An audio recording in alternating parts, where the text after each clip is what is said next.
Good morning, everybody. It's 7:30 on this fantastic Tuesday, November 1st, 2022. I just opened up the new area for the cows. I think they're still waking up. They just kind of wandered over. There was no urgency at all whatsoever. Apparently sunrise at this particular location is going to start in about 4 minutes. And those clouds are going to prevent me from seeing the sun when it comes over the horizon. But I just want to imagine, or you to imagine for a moment, that you're on a giant sphere that's rotating. It's rotating at a decent speed, enough that you could probably almost feel it. But it takes about 24 hours for one cycle to complete, about 24 hours. I forget if it's a little less or a little more. But just over the horizon there, where you can't quite see, is a giant glowing orb of what we think is hot gas. And in a few moments, the rays of light from that giant glowing orb are going to burst over the horizon and illuminate the entire Earth. Whereas right now, the air molecules above you are just being excited by the rays of those light. You can see just now the tops of the clouds are beginning to receive some of that light. But high above us, I don't know, maybe half a mile, maybe a mile, those air molecules are being excited by the radiation from that hot glowing ball of gas. And rather than send the light traveling to the east, instead some of the light is deflected down towards Earth. That light happens to be of the bluish sort.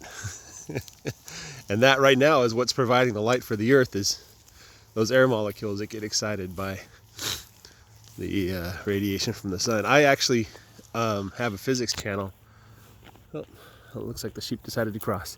I actually have a physics channel where I cover electromagnetism and electrodynamics, how things behave when you change the electric and magnetic fields.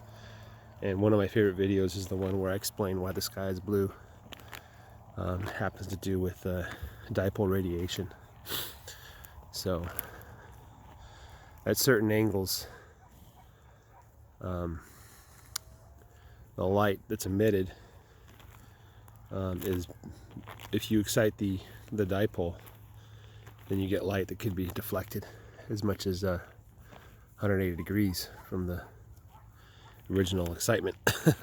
So, and it happens to be that air molecules, nitrogen and oxygen, mostly nitrogen, is excitable in the blue frequency, much more than the red and yellow frequencies. That's why the sky is blue. The math behind it is pretty cool too. There's a couple of simplifications you can apply to the equations that just kind of magically cancel each other out. There is, if you're familiar with the Taylor series, the concept of the Taylor series is pretty easy. You can take pretty much any function out there and you can represent it with an infinite series of vanishingly small terms, right? It's just a process of approximation. And in the case of dipole radiation, the principal term, the effect of the electromagnetism of the individual particles, cancels themselves out because the distance from the particles, is much greater than the distance between the particles.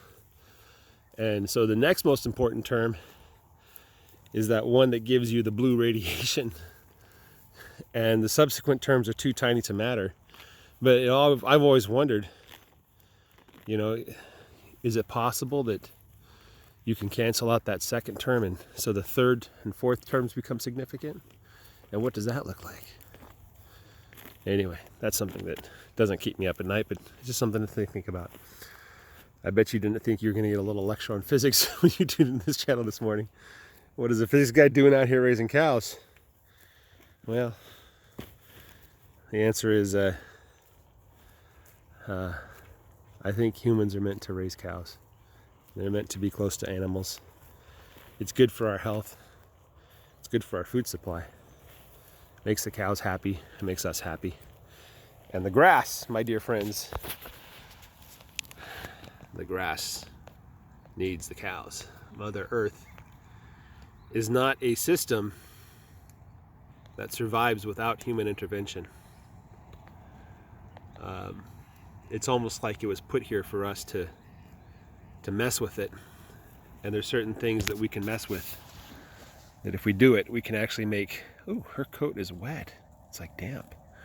But there's certain things that we can mess with that actually improve the nature of the environment around us. And one of those things I found was rotational grazing, putting animals on a piece of land and moving them off that land, and then coming back several months later. And it's kind of funny because this journey of mine started when I wanted to have a green lawn. I was living in suburb, and I said, I have a degree in physics. I can make a green lawn. I could figure this out. And so I studied lawns and what is actually going on. And I discovered that we're over-fertilizing our lawns. That if we just let the grass do what it's supposed to do, we would need barely any fertilizer, if any. And so I was growing green lawns while my neighbors were fertilizing and watering their lawns. And I was barely doing nothing. The only complaint they had was my grass was a little taller than theirs. But you can't deny the results. You're saving money by not watering. You're saving money by not fertilizing. And you have a green lawn. One thing I did do was, before I left, is as I was selling my house, the house was worth $750,000, which to me was astounding. I just, why would anybody pay that much for that house? But yet, that's what was going on. Apparently there's people out there that were desperate for a house where I lived. And so I said, my parting gift to whoever buys this house for $750,000 is I'm going to give them the greenest lawn they've ever seen in their life. So I top dressed the soil with a combination of sand and compost, right?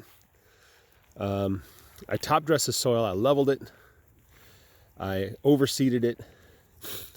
I put a little fertilizer down just to get things started quicker, because I was going to sell in March, and the growing season up there where I lived really doesn't start until like April. And then I left. So I kind of got things started. I left in about December. And nothing grows in December up there except my lawn.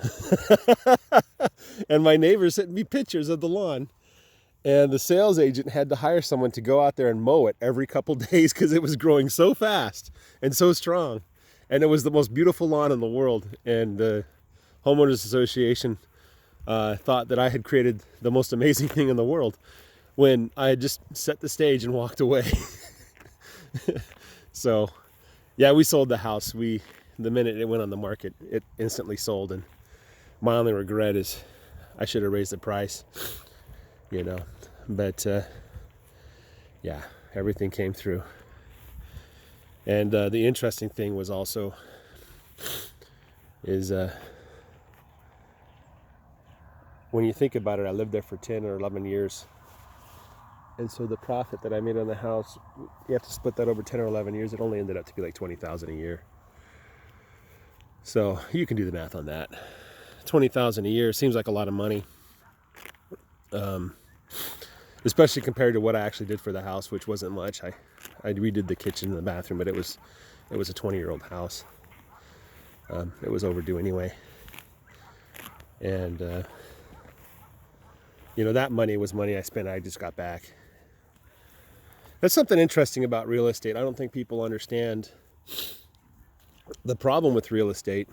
Rather, the benefit of real estate is that you can put your labor into a spot of God's green earth here, and you can instantly create wealth and value. There's things I can do to this field. In fact, I can wave a magic wand and make this field worth 4 or 5 times what it was when I bought it. And that thing that I could do is just go to the county office and divide it up into, 2-acre lots or 10-acre lots or whatever. But the problem is that value isn't realized in terms of cash. And so it's quite easy, if you're a hard worker, to create tons of value and wealth, but be unable to capitalize on that value, right? So you can take a piece of land, you can buy it, you can double its value, but you won't see that money until further down the road. And if you're really smart and you care about your descendants, and your descendants are smart, you'll never sell the land. You'll keep it for yourself. There's a reason why people are willing to pay for it. You think about it. And those people that keep the land in their family are truly wealthy indeed. The only condition, the thing that you need to figure out, is how do you make money in the meantime? How do you monetize? You got to create a cash flow. And I hate to say it, but cows are not the way. Maybe sheep. Maybe sheep. I can imagine someone taking 10 acres of land and almost making a living with sheep. Cows are not the way, though. And if I had 1,000 acres, nope. Let's see, if I wanted to make a good living where I can hire somebody or two people, I would need 100 times as much land, 6,000 acres. And then at that point, I could start to make enough money that my wife wouldn't complain. But it would be a full-time job at that point. I'd have to hire some, 2 or 3 people. So once you get into thousands of acres, cattle do make sense. But there's things I can do on this land that make money and make it worth coming out here every day in terms of, in a financial sense. The thing that I don't want to do is keep sinking money into this land. I don't mind sinking labor, but if I keep sinking money into the land, then this becomes a cash sink. We want it to become maybe a little bit of a cash source, so that when we go to cut our budget because times are tough, the thing that we cut is not the land, but something else, right? So that's the thing that I have to be cautious of. I have to make sure that if I do all my accounting, at the end of the day, I say, honey, we made $2,000 on this land. Right now, I can't say that. So hopefully next year, maybe the year after, we'll sell the calves. I'll do the math and I'll say, we made $4,000 on the land. My salary was 52 cents an hour. But getting paid to be healthy, what an amazing concept. Anyway, guys, that's a long rant about physics and finances and investments and worth and value. I sure hope when I die that my kids don't get rid of this land. Maybe not this land, but whatever land I end up with when I die. If they do get rid of the land, I hope they trade it for something else worth more valuable. I hope that they see the value of putting labor into land. And yeah, you're not going to see the benefits this year, next year, 10 years or 100 years. You'll be tempted to mortgage your land. What a terrible idea. But this is what I want to build for a legacy. This is not my retirement. This is